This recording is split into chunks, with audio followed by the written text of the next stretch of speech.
نبی کریم صلی اللہ علیہ وسلم کا فرمان مبارک ہے، کامل ترین ایمان والا وہ ہے جو حسن اخلاق کا پیکر ہے اور اپنے اہل خانہ پہ مہربان ہے۔ یہاں سے آپ دیکھیں کہ ہم لوگ جتنے عبادت گزار ہوتے جاتے ہیں، تہجد گزار ہوتے جاتے ہیں، زہد اور تقوی میں آگے بڑھتے جاتے ہیں، اتنا ہم اپنے گھر والوں سے دور ہوتے جاتے ہیں۔ ہمارا ایک سٹائل ہو جاتا ہے مخصوص سا، ہم سمجھتے ہیں ہنسنا، اسمائل دینا، بچوں سے پیار کرنا، بیوی سے محبت کی بات کرنا، بیوی کا خیال رکھنا، اس کو احترام دینا، اس کو رسپیکٹ دینا، شاید یہ ہمارے اسلام کے، ہم نے جو اسلام کا راستہ چنا ہے اس کے خلاف ہے۔ جبکہ نبی کریم صلی اللہ علیہ وسلم کامل ایمان کی جو تعریف کر رہے ہیں اس میں ایک یہ بھی ہے کہ آپ اپنے اہل خانہ پر مہربان ہوں۔ نبی کریم صلی اللہ علیہ وسلم سے بڑی کسی کی ذات تھی نہ ہے دنیا میں، اور آپ اپنے گھر والوں کے اوپر بہت مہربان تھے، بچوں کے ساتھ بہت شفیق تھے۔ یہ سنتیں بھی ضرور اپنائیں۔ سنن ابو داؤد اور ترمذی کی روایت ہے کہ نبی کریم صلی اللہ علیہ وسلم کا فرمان ہے، مومن کے میزان میں روز قیامت سب سے زیادہ وزنی چیز حسن اخلاق ہے، اور بے شک اللہ تعالیٰ بدگو، بد زبان کو نفرت کی نگاہ سے دیکھتا ہے۔ اللہ تو دیکھتا ہے، اس سے تو بڑی کوئی ذات ہی نہیں، لیکن انسان بھی اس کو اچھی نظر سے نہیں دیکھتے۔ جو بدگو ہے، ہر وقت بد زبانی چلاتا ہے،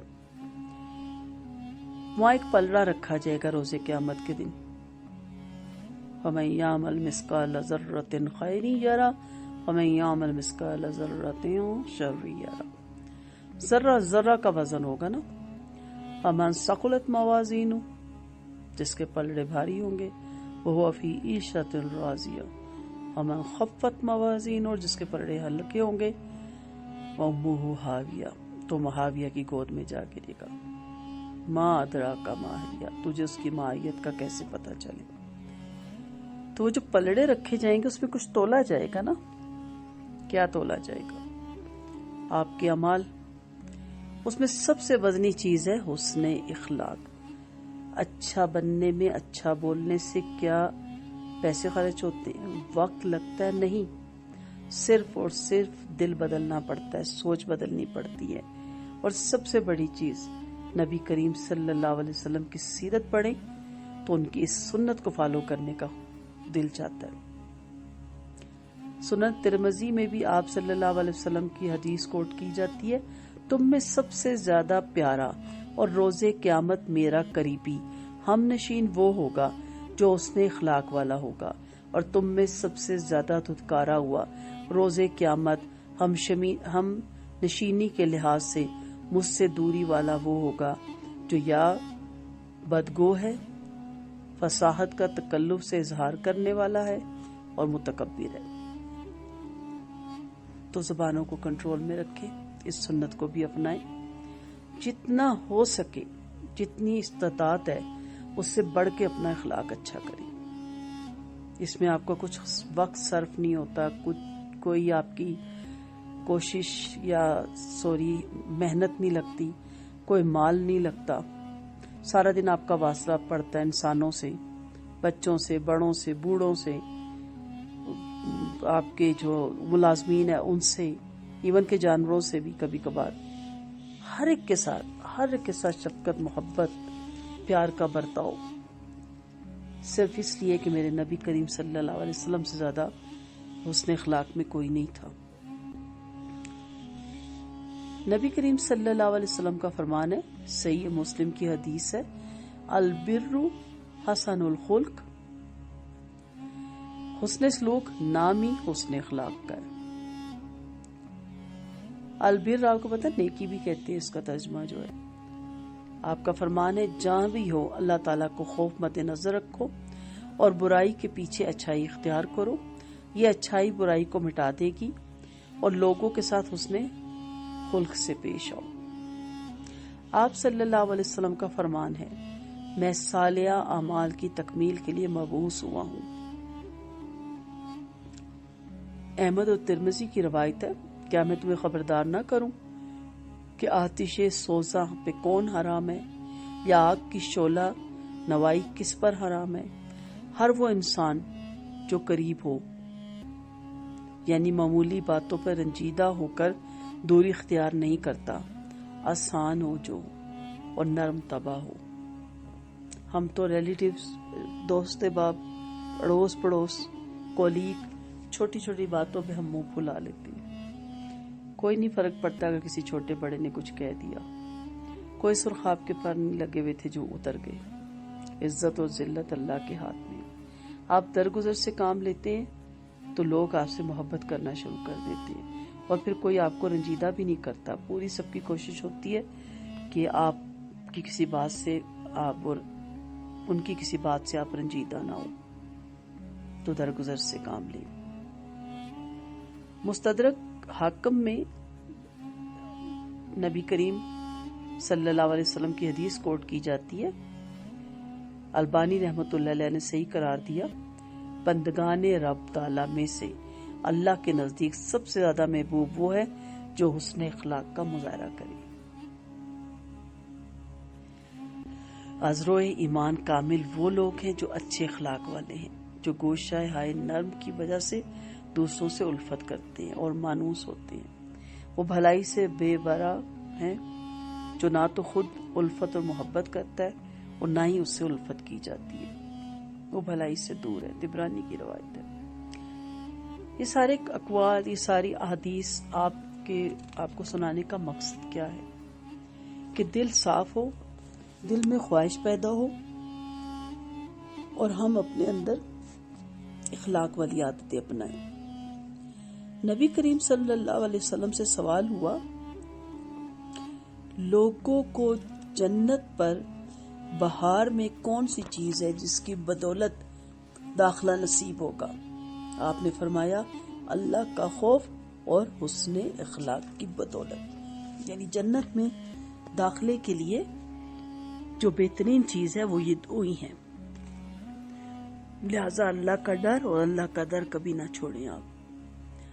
ترمذی کی روایت تھی، آپ صلی اللہ علیہ وسلم نے فرمایا، اللہ کا خوف اور حسن اخلاق کی بدولت۔ مسند احمد کی روایت ہے کہ آپ صلی اللہ علیہ وسلم کا فرمان ہے، مومن صاف طبیعت اور کریم ہوتا ہے، فاسق اور فاجر فریب کار اور کمینہ ہوتا ہے۔ ترمذی کی روایت ہے، مومن آسان خو اور نرم ہوتے ہیں، اسمتی فرمان اونٹ کی مانند، اگر اسے ہانکا جائے تو چلنے لگتا ہے اور اگر اسے بٹھایا جائے تو بیٹھ جاتا ہے۔ یہ ہے مومن کی شان۔ مسند احمد میں وہ مومن جو لوگوں سے میل ملاپ رکھتا ہے اور ان کی اذیت ناکیوں پر صبر کرتا ہے، وہ اس مومن سے بہتر ہے جو لوگوں کے ساتھ میل جول نہیں رکھتا اور نہ ہی ان کی اذیت ناکیوں پر صبر کرتا ہے۔ آپ صلی اللہ علیہ وسلم کا فرمان ہے، کیا میں تمہیں آگاہ نہ کروں کہ تم میں سے بہترین کون ہے؟ لوگوں نے عرض کیا، کیوں نہیں، ضرور خبردار کیجیے۔ آپ نے فرمایا، تم میں سے بہترین وہ ہے جو دراز عمر ہے اور حسن اخلاق میں بڑھ کر ہے۔ بہت خوبصورت حدیث سنانے جا رہی ہوں، اور مجھے بہت زیادہ یہ حدیث پسند ہے اور اس نے بہت زندگی میں فائدہ دیا۔ آپ صلی اللہ علیہ وسلم نے فرمایا، جب چار چیزیں کسی میں موجود ہوں تو پھر ساری دنیا کے بھی ہاتھ سے نکل جانے کا کوئی غم نہیں۔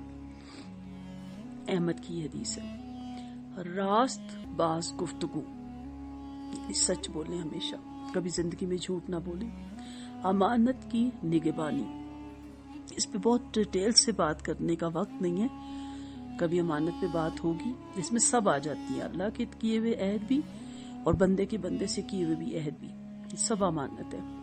اور حسن خلق، حسن اخلاق، ہر بات میں آپ کا لہجہ، آپ میں ٹھہراؤ ہو، بات کرنے کا سلیقہ ہو، درگزر کا پہلو ہو، صبر ہو، شکر ہو، اور پاکیزہ کھانا، صاف ستھرا۔ گھر کی دال روٹی زیادہ اچھی ہے۔ پاکیزہ سے مراد کمانے میں بھی پاکیزہ اور پکانے میں بھی پاکیزہ اور کھانے میں بھی پاکیزہ، یعنی حرام سے بچا جائے۔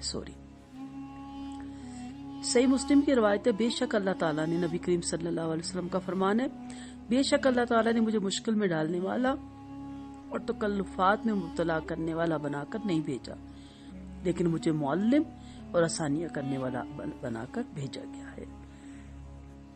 سنن ابو داؤد کی حدیث ہے، نبی کریم صلی اللہ علیہ وسلم نے فرمایا، میں اس شخص کو جنت کی نچلی سطح کی ضمانت دیتا ہوں جو جھگڑا نہیں کرتا اگرچہ وہ اس میں حق بجانب تھا، اور اس شخص کو جنت بری کے درمیان میں گھر کی ضمانت دیتا ہوں جو جھوٹ کی عادت چھوڑ دیتا ہے چاہے خوش طبعی کے لیے ہو، اور اس شخص کو جنت کے اعلیٰ مقام کی ضمانت دیتا ہوں جو حسن اخلاق کا پیکر ہے۔ اللہ تعالیٰ سے دعا ہے کہ اللہ تعالیٰ ہم سب کو توفیق دے۔ اگر ہم ایک فرمان بھی نبی کریم صلی اللہ علیہ وسلم کا پکڑ لیں تو کوزے میں دریا بند ہے، ساری بھلائیاں اس کے ساتھ ہیں، ساری نیکیاں اس کے ساتھ جڑی ہوئی ہیں، ساری اچھائیاں اس کے ساتھ ہیں، ساری رحمتیں اس کے ساتھ ہیں، ساری برکتیں اس کے ساتھ ہیں، اور وہ ہے اخلاق۔ کوشش کریں، آپ سمجھ لیں کہ آپ کو کردار دیا گیا ہے ایک بہترین انسان کا اس دنیا میں، تو یہ جو ہمارے آرٹسٹ ہوتے ہیں یہ پریکٹس کرتے ہیں، بولتے ہیں ان جملوں کو اور اچھا انسان بنتے ہیں، اداکاری کے لیے کرتے ہیں نا، عام زندگی میں تو ان کا کچھ اور طریقہ ہوتا ہے۔ ہم اس دنیا کے سٹیج پہ ایک بہترین امتی بن کے جو ابھرے ہیں اور نبی کریم صلی اللہ علیہ وسلم کی الحمدللہ ہم امتی ہیں اور اسلام کے پیروکار ہیں، تو اس سٹیج پہ ہم سے جو مطلوب ہے وہ ہے اخلاق۔ اخلاق سے بات کریں، اخلاق سے سارے معاملات حل کریں، اور اتنے با اخلاق ہو جائے کہ جب وہاں پہ ترازو رکھا جائے تو آپ کا پلڑا اخلاق کی وجہ سے اتنا بھاری ہو جائے کہ کسی اور اعمال کی وہاں ضرورت ہی نہ پڑے۔ وآخر دعوانا ان الحمد للہ رب العالمین۔